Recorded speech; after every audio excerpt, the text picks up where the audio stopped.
Good morning, everyone. Good A morning. bit of a twist on our Glistian Unfiltered podcast. We're switching to basketball. So we're going to try and cover the shortest and the tallest sport at the same time today. Relton, welcome to our podcast. Thank you for having me on your podcast. It's an absolute pleasure. Piere, Hi, Relton. big fan of Hi. basketball. I've got no idea about basketball. I mean, like you said, I'm going to give you some facts. yeah. Okay. Does the name Muggsy Bogues mean anything to you? No. So Muggsy Bogues was a professional basketball player in the NBA in the States. 1.6 meters tall. 1.6. 1.6. Unbelievable. That's short, So huh? obviously, yeah. Does the name Thomas Costello mean anything to you, Relton? So if the one was short, the other one must be tall, I guess, the tallest. Thomas Costello is a jockey who's 1.95 meters tall. A jockey, 1.9. And there's another one, Patrick Sankey, who's 6.7 foot tall. He quite easily could have played basketball. Jeez. How freaked out is that? What does that tell us? It doesn't matter where you come from, how tall you are, how short you are, you follow your passion. And that's why I wanted to speak to Relton. Relton, your story is remarkable, okay?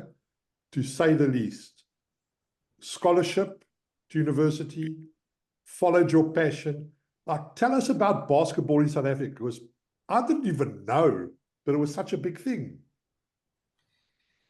Yeah, so basketball is one of the biggest growing sports in the world at the moment. South Africa, nonetheless, as well. All 9 provinces have basketball. We just had the under-18 Afro-Basket games in South Africa. South Africa is also part of the Basketball Africa League. It's the, how can I say, it's a step down compared to the NBA, but it's a product of the NBA, the Basketball Africa League. So you have teams comparing in 3 different conferences. Basketball is becoming really, really big. We have a few semi-professional clubs in South Africa. We also have a professional league, which is called the Basketball National League in South Africa, where players get played. And this past weekend, it was playoffs in Johannesburg. So basketball is really big in South Africa, and it's still growing every day as we speak. It's fantastic. Striker, did you know, how much do you think a basketball player earns in South Africa, potentially? Like 50 grand a month? 400? Wow. Really? Unbelievable. Jeez. Oh, that's good, Huh? eh? Very So good. I'm going to become a fan. Now, Relton coached all over. He coached some big teams. Now he's got his own little project going, the Cape Town Sharks, right? And they're looking after, and I'm assuming, developing young talent, bringing them up through the ranks, and obviously, hopefully, one of them makes it through to the NBA, right? Is that the dream? Yeah, it's not an impossible dream. At this stage, our goal is to get our players foundation that they can be seen, but ultimately get them into university for scholarship to go in and study and use basketball as that feed while basketball is growing. If a player is exceptional, he will get opportunity to go play Basketball National League, where we have 3 players in our club currently playing there. We also have 2 South African national players playing for our club. Wow. But ultimately, we want people to create future for themselves, whether it's getting paid out of basketball and whether it is getting academic foundation out of basketball. Like I've mentioned earlier on, the previous club that I've coached for, American-based players even can play in South Africa. And highest paid player got 400,000 rand a month, which it's a lot of money. Yeah, lots of money. Relton, and as a South African team, have we got a team? Are we going to start competing overseas? Or? Yeah, so our under-18s compete now in the Afrobasket, where all the teams from Africa came here. Our national team, senior national team, is also in the progress of developing. Like I said, we have two players of the Cape Town Sharks that's playing for the national team. They are competing, but obviously, like in all sports, you know, we need funding, we need more opportunities, we need eyeballs, we need it to be televised, not only on Super Sport, you know, but SABC also, where majority of South Africa is, to give more exposure to the sport. So definitely, we definitely have a team.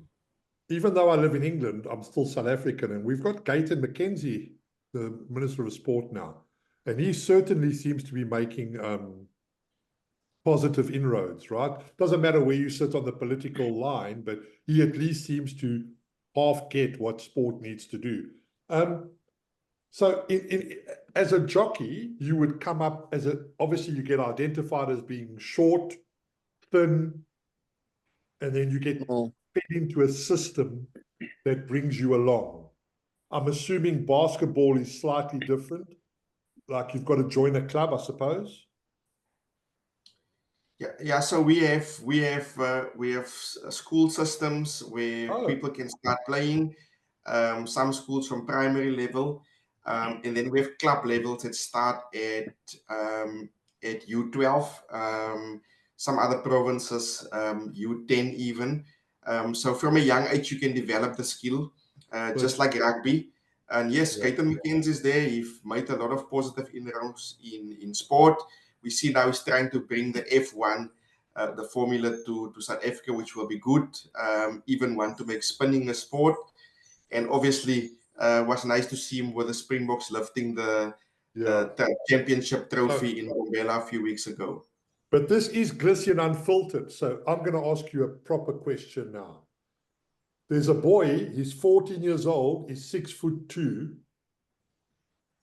Do you struggle to get him to play basketball ahead of rugby?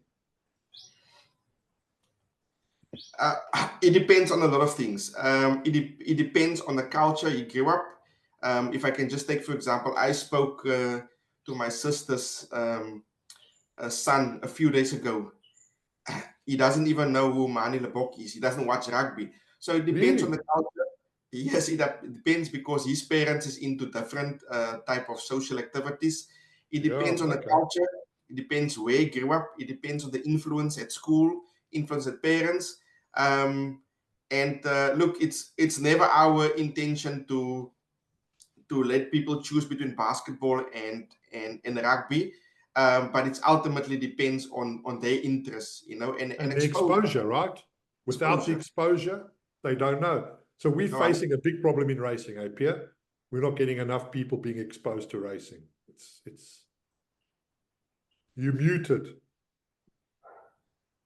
It's on the newspapers. We used to get coverage, and every day. I mean, with coverage on TV and everything, and it's like just sort of faded away. Relton, I wanted to ask. So obviously, it helps to be tall. No, 100%. But you get different positions. Like a scrum half is short, a lock is tall, a point guard will be shorter in a country like South Africa, but in a country like America, you know, LeBron James play point guard at times for the different teams, which is it's taller than 6'6". So it depends. I won't say that height don't matter, but you cannot have 5 guys that's less than 6 foot playing on one team, because the other team will just use strategies and tactics, you know, to win at the end of the day. It's a very look. I've watched a lot of basketball. Piere obviously told me he hadn't. I've watched a lot of basketball. I cried my eyes out when Black Mamba died. Do you know who Black Mamba was, Piere? No. Kobe Bryant. I remember. Excuse me. Yeah. I'll never forget that day. I'll never forget that day, you know. So I've actually, funnily enough, Relton, have you been to the States? You obviously have, right? No, not yet. Well, I've been to the Staples Center. And I've Wow. watched Stephen Curry play, and it's phenomenal. Striker. And I was watching this game, and an 8-year-old American lighty standing next to me who didn't shut up for an hour and a half, and he knew every single thing they were doing. Yeah. And It's a then very it's a fantastic game. And then I took it to another level. And 2 years ago, I watched the Indianapolis Pacers play the Miami Heat in Indianapolis.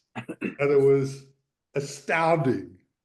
Like, it's such a skillful game. It's such a skillful game. Yeah. They're so skillful. Like, obviously, if you can jump as well. I mean, if you can jump high, Yeah. that must be an Correct. advantage, you know? Well, I don't know about jumping high. There's a lot of tactics in basketball, bro.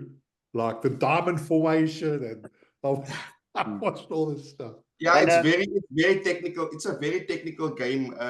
Besides the fact that you must have skill of shooting, dribbling, basketball, good hand-eye coordination, like you say, ability to jump. Um, there is, for example, if you can just take, you get a zone offense, a man-to-man offense, you get half-court press, full-court press, you get traps. So the preparation into a basketball match it's immense, and as a coach you must have high IQ and understand the game, that you can, and not only understand but understand how to teach, and where your players fit in. So it's a very, very complex game in terms of strategy. 100%. Now, Relton, I want to tell you something else that I really like about you. I like the fact that you're putting your time and energy now into bringing people along. And I want to tell you about a film that I've watched 50 times, conservatively watched 50 times. And that film's called Coach Carter. Okay? And I'm sure you've seen it. Yes. And Piere, as you know, a lot of jockeys come out of the academy and they struggle with life, right? But taking a kid and putting him on a path of education with the sport attached to it is a really, really cool thing that you're doing. And I think, because obviously the attrition rate will be great, right? If 50,000 guys come through your Cape Town Sharks in the next 5 years, probably only 100 are going to make it, right? So it's vital to have education. It's vital to have something else that you can do with your life. And talking about that, so how long would it take? How long is a basketball player's career, roughly? So it depends where you are in South Africa. I'll speak about the States. In America, only a small percentage of the players make it to the NBA. The rest play all over the world. Some players play up to the age of 43 years old. We see LeBron James now in his 22nd year playing in the league, playing with his son. Last night, it was the first time in the history of NBA that father and son play together. Beautiful moment. I'm going to make a video for that on my podcast later on. So the lifespan is very long. And obviously, just like rugby, you can make a career after finishing basketball, coaching, and various type of coaching, or even individual coaching. You can make a career out of. So have we had any South African that has actually made some sort of a breakthrough? Steve Nash is played in the NBA for long. Really? Yes, he is now coaching in the NBA as well. And a lot of South Africans send their kids to go study now in the States. That's the trend. And then to get basketball exposure. In the under-18 team that played here in South Africa, there was a few of that kids that were brought back to Piere to play for the under-18 team. So yeah, it's about getting exposure, like we mentioned earlier on. And if you have the funds, you can send your kid. Or if the kids attend Basketball Without Borders of the NBA Africa program, and they are then seen there, then they go overseas. One of our coaches also was I think he was 15 years old. He went over to the States. He was scouted. He played there for years. He's now playing for our club and coaching. He's also playing for the national team. So yeah, if someone can get exposure, then they can do anything. Well, let's hope our little podcast I mean, I know we're going to eat like 30,000 plays. I know that for sure. Let's hope we get some people that start following the Cape Town Sharks, who, by the way, Piere, I don't know if you know, but it's my favorite basketball club in South Africa. Really? Eh? Yeah, Okay. I'm a supporter. Okay. He's even got a shirt on. Look, he's got a proper shirt. Look at Yeah. that. They've got a brand. Yeah, Check. okay. The Sharks. Go. But you're in Cape Town, aren't you? Yeah. We're based in Cape Town, yes. We're based in Cape Town. How can we call the Sharks if you're in Cape Town? Yeah, well, there's Sharks here. The idea of naming us Cape Town Sharks was actually hopefully we can collaborate with, you get Hollywood Bet Sharks, the rugby team. Yeah. Rock Nation is connected with the Sharks. So I hope they can, and the Beast is also a basketball lover. We've seen him traveling to the States. So hopefully that type of guys can also get involved with the Cape Town Sharks. So just a bit of marketing strategies and thinking ahead. Do you see that happening? Do you see the future of South African sport being slightly aligned more with American sport, whereby we have these franchises that have multiple disciplines associated with that franchise? 100%, because you must have a good business model to get investors in South Africa. And for example, Cape Town, you've been here, you've got the mountains, the sea, the vineyards, and together with that, how do you make your money? TV rights. So you want to, for example, have the Cape Town Sharks playing, but before that, you've got the Hollywood Bet Sharks playing rugby. You want to do that type of marketing and align sports together, because no one can operate without funding. I'm sure Piere have the same thing in terms of jockeys in South Africa. Who funds that? How do kids get exposure? Yeah, it's not easy, man. It's not easy. But I will tell you something about. So I'm a Portuguese South African. I will tell you something about our community in the 60s and 70s. So we had a lot of immigration, Portuguese immigrants into South Africa. So in Johannesburg, we would have Portuguese clubs, Casa dos Poveiros, Club União, and all of those clubs. Redskins? No, man. That's golf.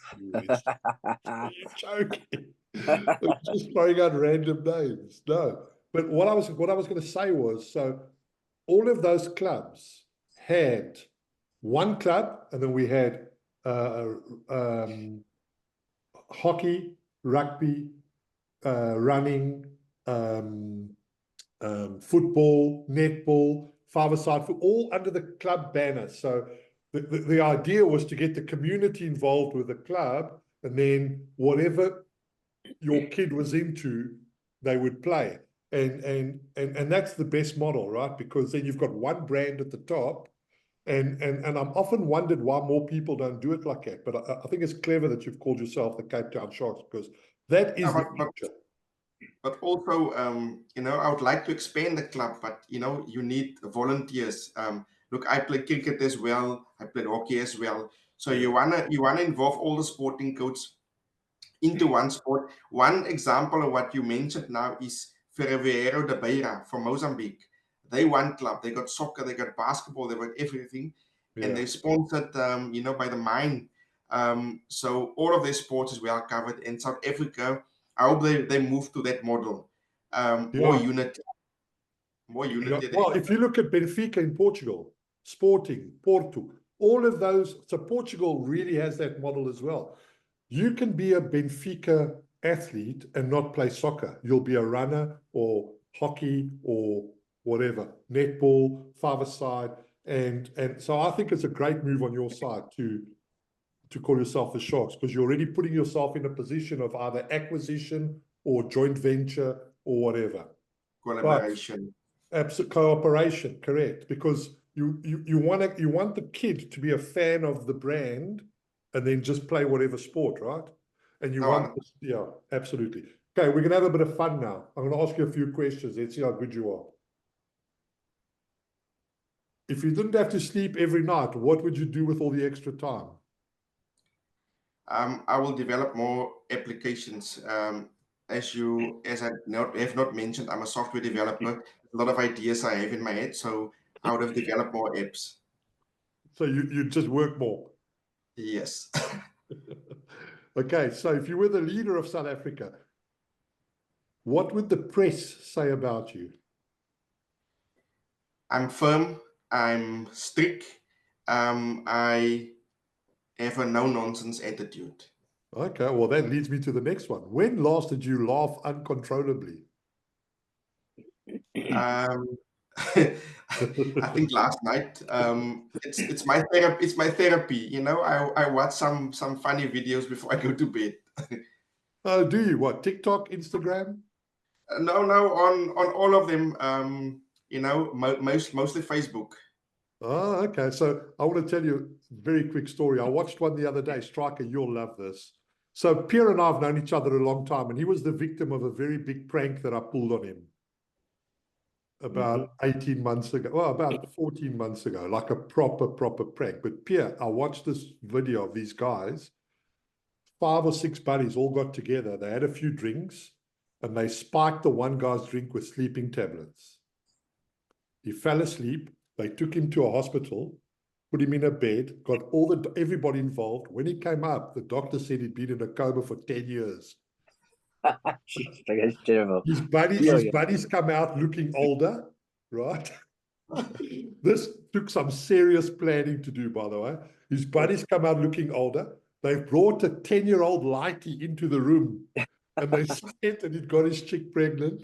And then, as if that wasn't enough, they brought in a person dressed like an avatar, and they said that aliens have landed. It was just brilliant, right? So I love watching that kind of stuff. You got to have fun, right? Yeah, you have to laugh. You know, you have to laugh now every day. Every day. Okay, last one, and then Pierre's going to ask you a question or two. I like asking people this. It's a different way of asking it, but if you got the job as the official tour guide to planet Earth and aliens arrived, like, where's that place in your heart that you would take them to? First time in Africa, not because I'm from first time on Earth. I will definitely bring them to Cape Town. I just love this place. Taking a nice drive past Camps Bay, you know, to Hout Bay, having lunch, drive around Chapman's Peak. So that's what I would do with them if they arrive on Earth for the first time. Okay, cool. That's good. Cape Town, eh? You Cape Townians love that place, man. Striker, give us one or two quickies. Sporting ones or whatever. I've got one final question. Injuries. What type of injuries do your players pick up? Yeah, so that is something critical, especially if you in so how the rules work. If you go to a competition, international competition, you're only allowed to put 12 people on the roster. It's 12 players. So if someone get injured, then you cannot replace that player. Oh. So most of the injuries will be ankles or knees, hamstring, groin, because of the fast movement. But no other serious injuries. But people normally tape up. You know, we have physios that tape up the ankles because ankles is very fragile. And something very interesting, if you're going back to the 90s, people used to have these Reebok and Fila brand tekkies. That tekkies used to come above the ankle. But nowadays, even the pros in the NBA, they wear the low tops. And that's why there's so many ankle injuries, because the sneakers that are being made today, they don't protect the ankles as well as the Filas and the Reeboks of the 90s. Is that what, because they don't want to put more money into Michael Jordan's pocket? No, man, it's just, I just think it's a sort of a cool thing, but protect your ankles, you know, wear high tops. And what do you think about, so look, I actually do follow basketball a little bit, funnily enough. So what do you think about the 3x3? So 3x3, it's growing. There's a 3x3 tournament now by Vincent and Tunja. I think in November that is hosting here in collaboration with FIBA. also doing a lot for the sport, Vincent Tunja. It's something where basketball can grow, where you use it to give exposure. You don't need 5 players. Anyone can make a team of 3 and they can learn. So that's definitely a way of exposure. You can put a portable hoop at the school. You don't have 2 hoops and people can just learn the game. So it's very good for the sport in terms of development. Yeah, I think the same things happen in cricket, eh? You know what I mean? Like, I think we all know that Test cricket's the purest form of the game, but it needed an injection of adrenaline, first with 50-50 and now with T20. And no, 100%. It's just a pity we lost against Ireland in the T20. But yeah, we're making up for it in the one-day internationals now. Beating them. Listen, Piere, you like cricket? You follow, huh? Yeah, I like cricket and I like rugby. Yeah. I'm sure because I'm not sure he's going to start a joke or whatever.